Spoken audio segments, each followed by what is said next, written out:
Renault G Rover 30A MTTP Charge Controller. Nie ma wielu ustawień, ale najważniejsze jest, jak ustawić pod własne parametry.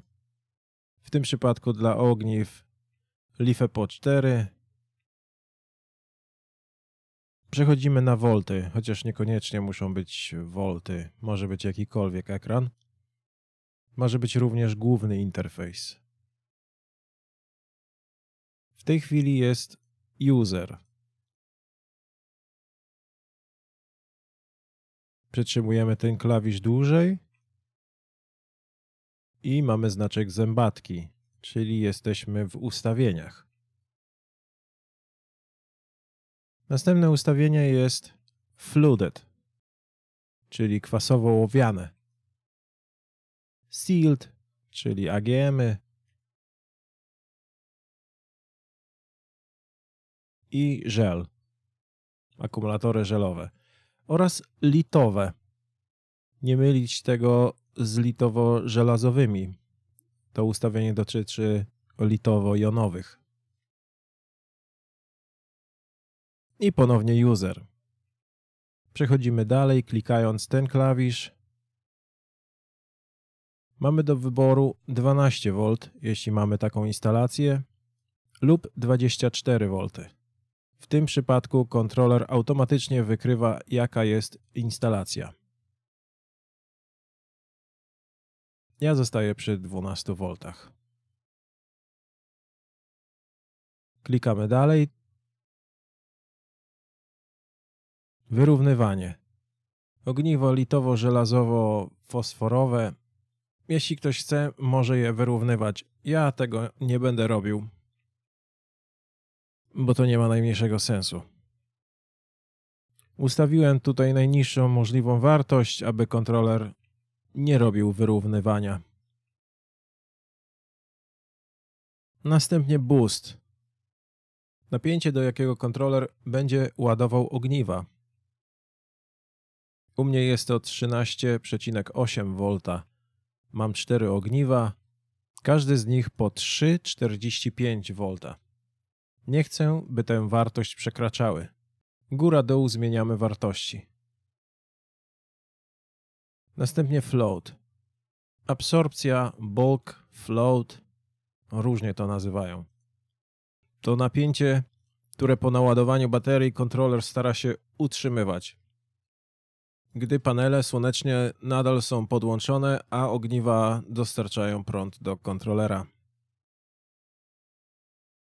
13,6V. Chcę utrzymywać ogniwa na poziomie 3,4V każde.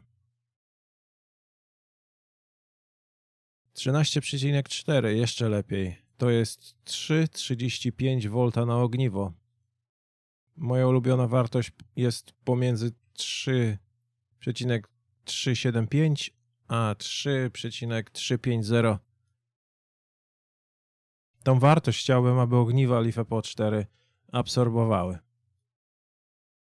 Gdy są w 100% naładowane, absorbują prąd. Następne. Wartość, kiedy kontroler wyłącza ładowanie. Jest to maksymalna wartość, do której będzie ładować. 14,4V. Producent tych ogniw zaleca maksymalnie 3,65V na ogniwo. Następnie minimalna wartość. Jeśli napięcie spadnie do tej wartości, kontroler odłącza całkowicie prąd. Nie wiem, czy tylko w przypadku, gdy mamy użyty port LOAD, nie jest podłączony i nie wiem, czy ta funkcja będzie działać. 10,3 to będzie 2,57V.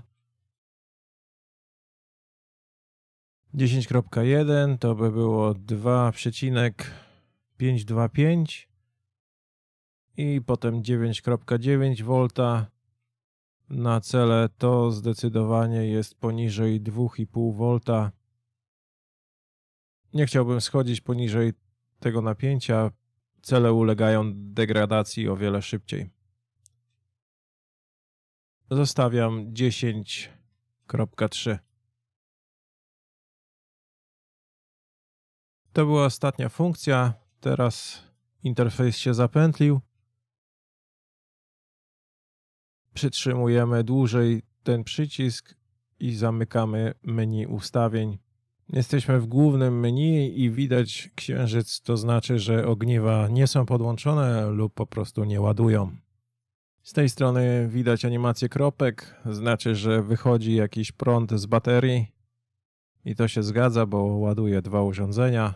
Jakieś fantomowe wskazania napięcia, natężenie jakie wchodzi z paneli, stan naładowania w procentach, napięcie całego pakietu 13.3. Tutaj jakie natężenie wychodzi nam z baterii, jest to 0,07 ampera. Prawdopodobnie to się zgadza, bo tak jak wspomniałem, ładuje dwa urządzenia. Temperatura mierzona jest tutaj z sensora temperatury, który jest zamontowany tam głębiej. No i na końcu kody na ustawienia wyjścia LOAD. Są różne tryby, między innymi można ustawić, że włącza po zmierzchu światła lub wyłącza je po wschodzie słońca. No i menu się zapętliło, jesteśmy z powrotem w głównym interfejsie. To wszystko na temat kontrolera Renogy Rover 30 amperowy. Dziękuję za uwagę. Trzymajcie się. Bye.